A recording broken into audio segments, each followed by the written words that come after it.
Well, hey there, folks. I'm meteorologist Matt Barentine. Got a couple of big things to talk to you about today. First off, the heat. Another heat advisory across the area. That's really no surprise. We're going to see these heat index values easily up to around 110 here for us this afternoon on our Friday. You can see this across the area. Just blisteringly hot in the middle of the afternoon and really through much of the day.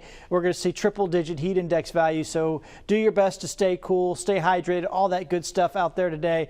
It's a very hot day and it's going to stay that way all day long.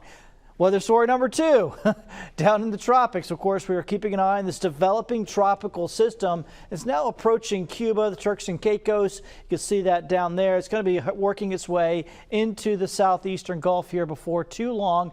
High chance of development now, so we anticipate this will eventually become Debbie as it works its way into the eastern Gulf. And you can see where that red blob is. Let's go ahead and get you one of the models, show you what's going to be happening over the next several days. This is the European model, and it's going to be taking it into the eastern Gulf here, basically right up the west coast of Florida. That would put us on the the left side of the system, and it's still a developing system at this point over the weekend, so it's weak, it's disorganized, not a whole lot going on.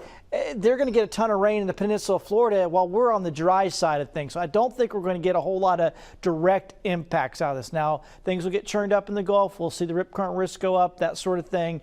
But then it travels across Florida. We were worried that it might stall out and kind of bobble around for a bit. But now the models are really showing it getting its act together and moving along. It does slow down as it works its way around Jacksonville to Savannah, but then it crosses on over into the Atlantic. And this is actually where it becomes a bigger problem. Once it gets over the Gulf Stream, it may fire up into a major storm. So folks are going to have to keep a very close eye on this along the East Coast and the Carolinas especially. It is looking like it may be a nasty storm up that way as it sort of hugs along the coastline. So, but once again, that keeps us pretty well out of it as far as we're concerned without getting direct impacts if it crosses Florida like that and then heads back up the East Coast. For us, once again, it's hot. We got high pressure in place. It's going to keep things quiet and hot today.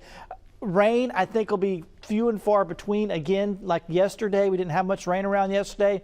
Don't think we see much in the way of rain around today. Rain chances only around 10 to 20% today, so likely staying dry where you are at and just plain out smoking hot all day long for your Friday. These temperatures will start out muggy and mild in the morning, coming up quickly, should be in the upper 80s by 10 a.m. And then we get to the afternoon, and here's where those temperatures really start soaring into the upper 90s here on our Friday afternoon. So extremely hot out there for us across the area. Unfortunately, it's going to stay that way throughout the day. This weekend, it'll still be pretty hot, but we do dial it back at least a little bit. 95, 94 instead of 98. So some relief. We'll get a few more showers and storms around over the weekend, so that should help us out. And as you look into next week, you notice no huge rain chances or anything like that. So once again, I'm not anticipating any major changes due to that tropical system in our area. Once again, most likely working its way across the peninsula of Florida and back up the East Coast. So we are kind of out of it, and we're just staying our typical hot and humid with scattered showers and thunderstorms for our August, early part of August.